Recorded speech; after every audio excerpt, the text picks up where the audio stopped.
Chers amis, bonjour. Nous allons entrer dans cette célébration de ce dimanche à partir de l'église Saint-Pierre en Outremeuse. Nuit de cauchemar, souffrance de la maladie, voilà bien des fléaux qui malheureusement ne sont pas d'aujourd'hui. Ils touchent le monde depuis que le monde est monde. Le cri de Job, que la liturgie inscrit au lectionnaire de ce dimanche, répercute ces accusations séculaires. Pourquoi le mal? Pourquoi la souffrance? Pourquoi le malheur? Mais elle inscrit aussi l'attestation de la foi. Christ est sauveur et sa parole est bonne nouvelle.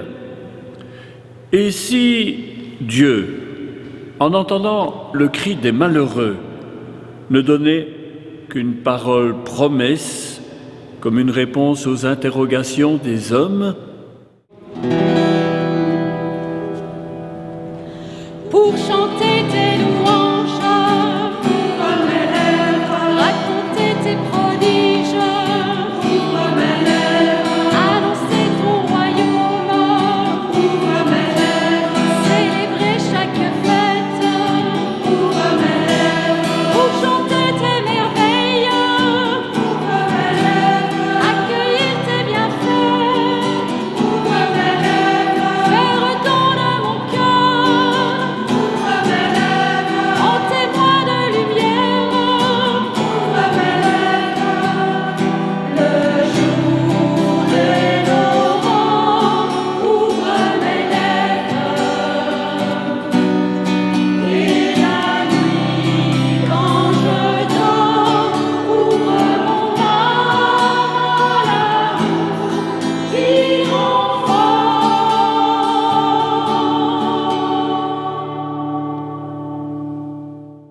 Dieu, que nul œil n'a contemplé, le cri des hommes monte vers toi, litanie de désespérance et d'inquiétude.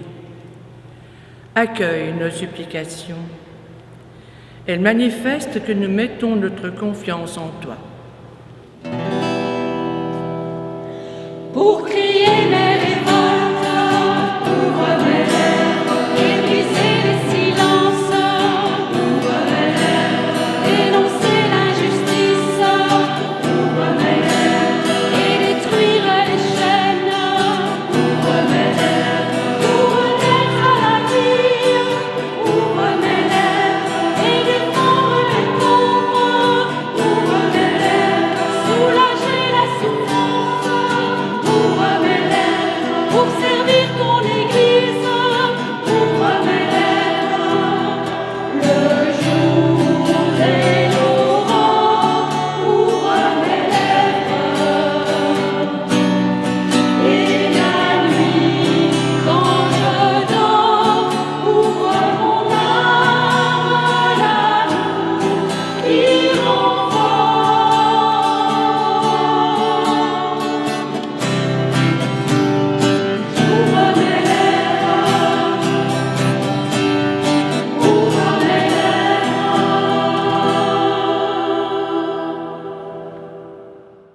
La vie d'un homme sur terre est une corvée. Job est encore notre contemporain, sa plainte est universelle. Sa question, cependant, n'est pas seulement celle de la souffrance, mais de la souffrance face au Dieu de la révélation qui élève les humbles. Comment être soumis à tant de misère et de souffrance si Dieu est bon et juste? Lecture du livre de Job. Job prit la parole et dit : Vraiment, la vie de l'homme sur terre est une corvée. Il fait des journées de manœuvre. Comme l'esclave qui désire un peu d'ombre, comme le manœuvre qui attend sa paye, depuis des mois, je n'ai en partage que le néant. Je ne compte que des nuits de souffrance. À peine couché, je me dis : quand pourrais-je me lever ? Le soir n'en finit pas. Je suis envahi de cauchemars jusqu'à l'aube. Mes jours sont plus rapides que la navette du tisserand. Ils s'achèvent faute de fil. Souviens-toi, Seigneur, ma vie n'est qu'un souffle. Mes yeux ne verront plus le bonheur.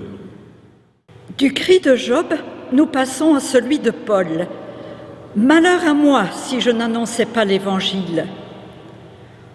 Au cri du désespoir répond l'étonnement du croyant, dont rien, pas même le malheur, ne peut épuiser l'espérance. Rien ne peut empêcher quelqu'un d'espérer s'il espère. La bonne nouvelle est salut et guérison.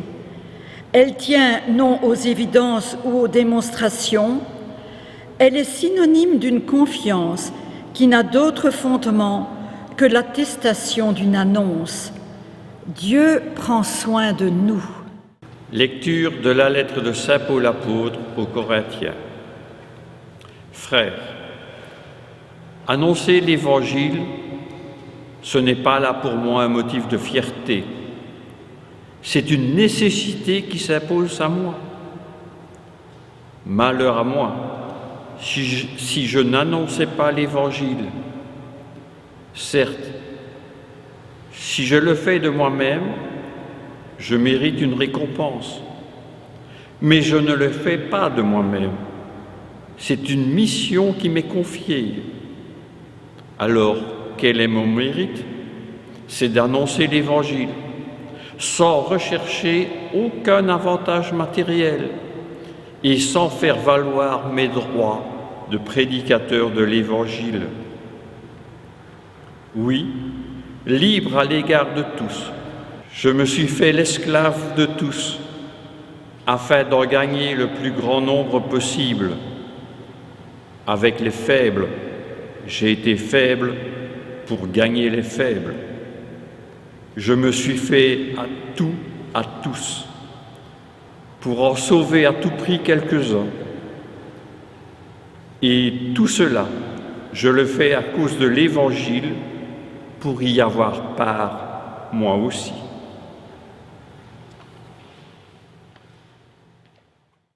Paul est à la fois le semblable et le contraire de Job. Comme Job, il crie. Job crie sa souffrance et les interrogations qu'elle suscite. Paul crie. Je dois témoigner.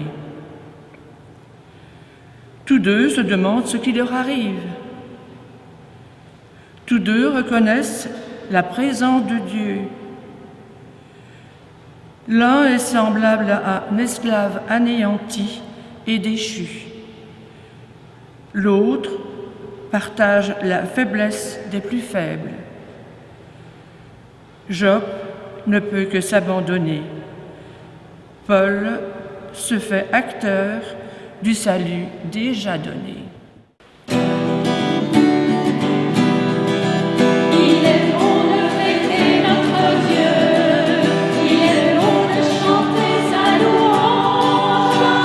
Tous les peuples jubilés, jubilés.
L'Évangile est plein de mouvements et de vie.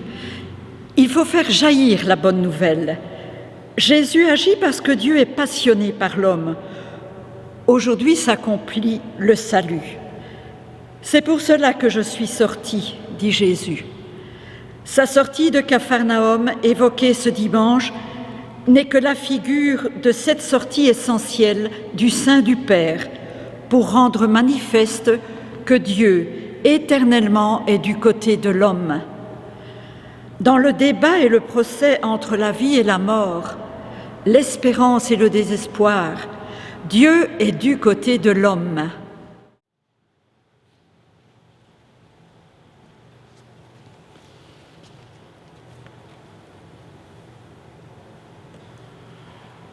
De l'Évangile de Jésus-Christ selon saint Marc. En quittant la synagogue de Capharnaüm, Jésus alla aussitôt à la maison de Simon et d'André, en compagnie de Jacques et Jean.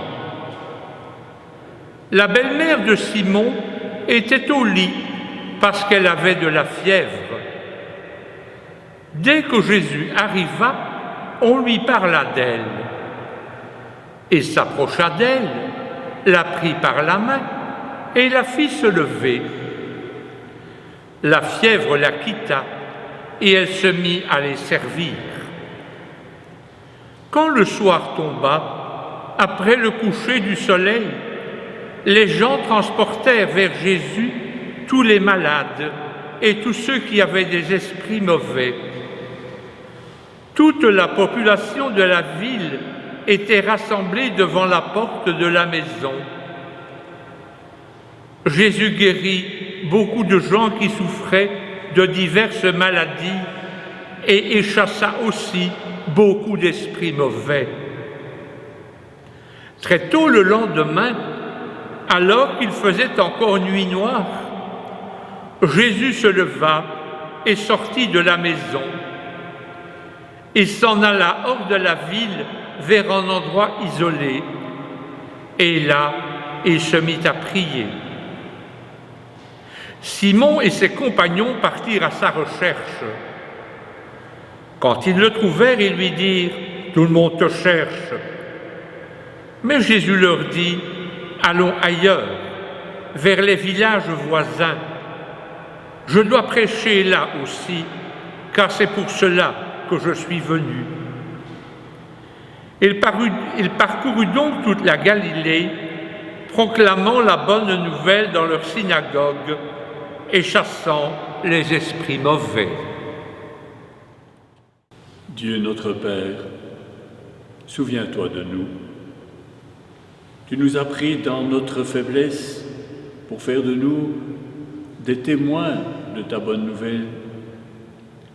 Donne-nous d'être des guetteurs d'une aube nouvelle pour que tout homme puisse espérer le salut que tu nous as offert en Jésus le Christ, le premier-né d'un monde nouveau, le vivant, l'aîné d'une multitude de frères.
chrétienne du salut ne peut être entendue que si elle prend au sérieux le poids de la souffrance des hommes.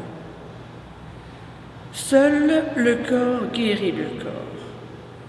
C'est le corps brisé du Christ à la croix qui est source de guérison pour tous les corps malades ou handicapés qu'il a accueillis et relevés durant sa vie terrestre. Le salut vient du corps trahi, du corps vendu, du corps enchaîné, du corps humilié, du corps flagellé, du corps crucifié, du corps transpercé, du corps enseveli. Et ce corps est semblable au nôtre. Ce corps est ce par quoi Dieu s'est rendu semblable à nous. Le chemin que le Créateur a voulu emprunter pour s'unir à la créature pétrie par ses mains et achever ainsi l'œuvre de la création.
Revenons d'abord à la première lecture.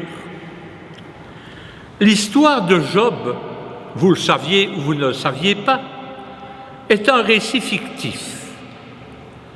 Le personnage Job, en chair et en os, n'a jamais existé. Le récit de sa vie est comme un débat poétique sur la question du mal. Ah, la question du mal! Les hommes d'il y a 3000 ans se la posaient déjà, comme nous aussi aujourd'hui d'ailleurs. Pour rappel, Job était un notable de la ville. Tout lui réussissait admirablement. Il était considéré, il était respecté de tous, jusqu'au jour où tout se retourne contre lui. Il est d'abord ruiné, et puis il perd ses enfants, et enfin lui-même tombe fort malade. Et à cette époque, la médecine n'était pas ce qu'elle est aujourd'hui. Même ses amis l'abandonnent, parce que, disent-ils, s'il est malade, c'est qu'il a beaucoup péché. On pensait ça à l'époque, quelquefois on le pense encore aujourd'hui. Les rares amis qui lui restent le poussent à maudire Dieu, à se détourner de Dieu. Est-il donc possible, dans de telles conditions, de reconnaître encore un Dieu d'amour? Job ne veut cependant pas se révolter contre son Dieu, Mais il le questionne. Pourquoi? Pourquoi moi? Pourquoi souffrir? Je n'ai rien fait de mal. Confronté à cette dure réalité de la souffrance, Job va vivre tout un cheminement. D'abord, il oscille entre la résignation et le blasphème. Pourquoi Dieu ne répond-il pas? Serait-il sourd? Ou bien serait-il un Dieu injuste? Pourtant, tout en proclamant son innocence, il refuse de maudire Dieu. Et c'est ainsi que tout doucement, Job va comprendre trois choses. La première, c'est que Dieu n'est ni la cause ni la solution du mal.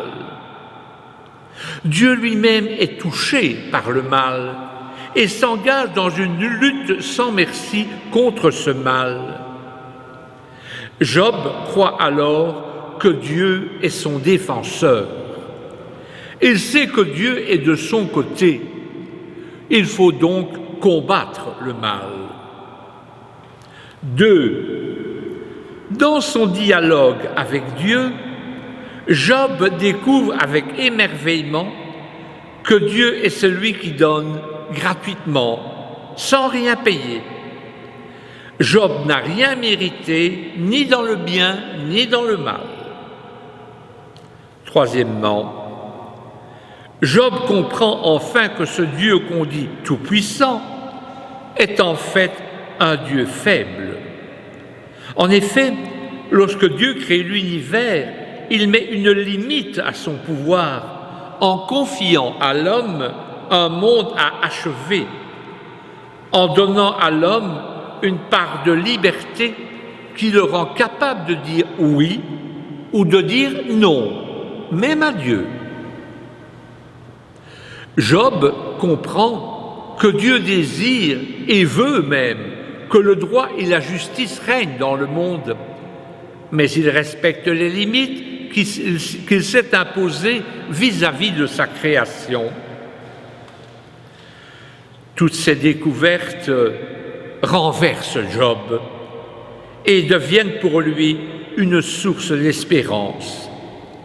Il quitte son amertume et choisit, alors qu'il est au plus profond de la détresse, de continuer à faire confiance à ce Dieu d'amour. Nous voyons de suite le parallèle, la similitude qu'il y a entre Job et Jésus. Le juste, injustement soupçonné, rejeté et frappé de condamnation. Même si au cœur de sa souffrance, Jésus demande au Père d'éloigner de lui ce calice, rappelez-vous, au jardin de Gethsémani, Jésus accepte cependant de continuer à faire confiance au Père. Pour reprendre les paroles de Paul Claudel, qui disait ceci, « Jésus n'est pas venu pour supprimer la souffrance, il est venu simplement l'habiter de sa présence. » Souvent, nous aussi, comme l'entourage de Job, nous sommes parfois tentés de maudire Dieu et de rejeter sur lui la responsabilité du mal qui nous atteint. Il est vrai que quand on souffre, on cherche un coupable, quelqu'un contre qui se retourner. Et comme Dieu n'est pas là pour se défendre, eh bien, c'est souvent lui qui en prend pour son grade. L'exemple de Job et de Jésus nous invite à suivre un autre chemin, celui de la confiance au Dieu d'amour, même quand on y voit plus clair, mais aussi de nous unir à eux, comme nous le montre l'Évangile d'aujourd'hui, dans la lutte contre toutes les formes de souffrance pour détruire le mal jusque dans ses racines les plus profondes.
va-et-vient, qui est le lieu où se situe la mission prophétique de l'Église. Dans les aléas de ce temps, rappelait le Concile Vatican II, nous nous tenons debout pour rendre témoignage à la nouveauté radicale de la promesse de Dieu. L'histoire sainte n'est jamais tissée d'une autre chair que les atermoiements de l'aventure humaine, dans ses espoirs, dans ses luttes, dans ses victoires et dans ses échecs. C'est du cœur des gémissements de douleur, en les prenant au sérieux, que nous donnerons à entendre qu'ils sont aussi les gémissements d'un enfantement.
Prions pour les malades qui doivent rester forts dans leur épreuve, pour les agonisants torturés par le doute, pour les souffrants en manque d'espoir. Portons dans notre prière ceux qui, avec ténacité, affrontent la maladie et les désespérances, les médecins, les infirmiers, les travailleurs sociaux, mais aussi les familles des éprouvés.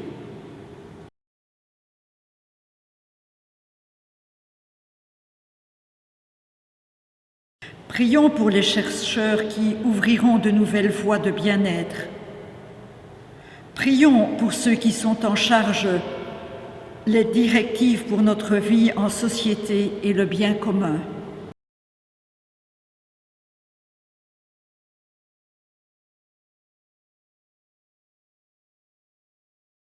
Prions pour les artisans de justice et de paix, de convivialité et de respect mutuel, de solidarité et d'ouverture aux autres.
Il est bon de te rendre grâce, Seigneur notre Dieu, notre Rédempteur.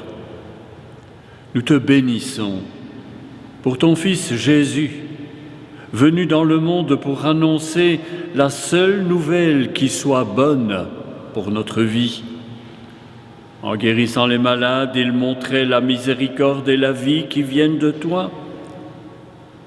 Unis à toi par la prière et remplis de ton esprit, il chassait les forces qui enchaînaient les hommes pour les rendre à leur liberté. Il est sorti de toi par amour, par sa passion, il s'est vidé de lui-même, mais tu l'as ressuscité pour qu'il soit sacrement de vie.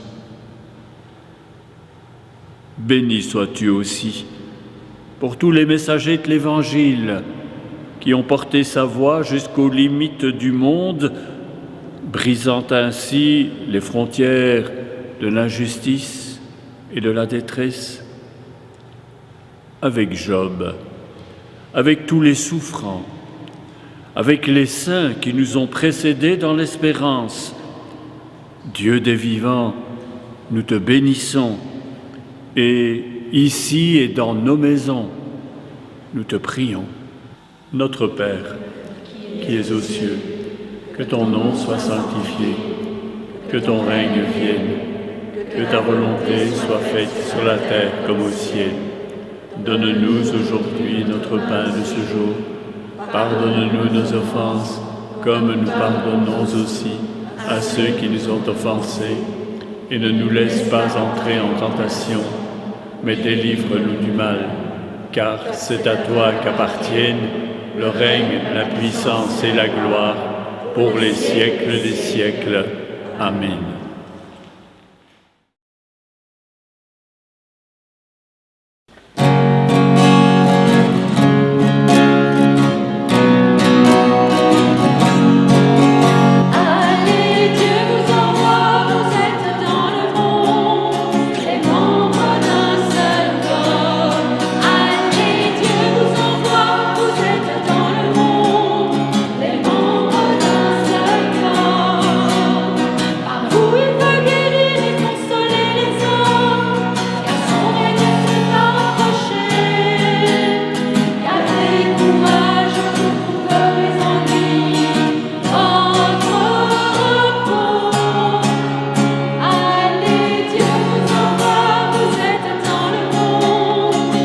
Chers amis, avec ceux qui ont préparé cette liturgie et qui l'ont animée, nous vous souhaitons bien sûr une excellente semaine.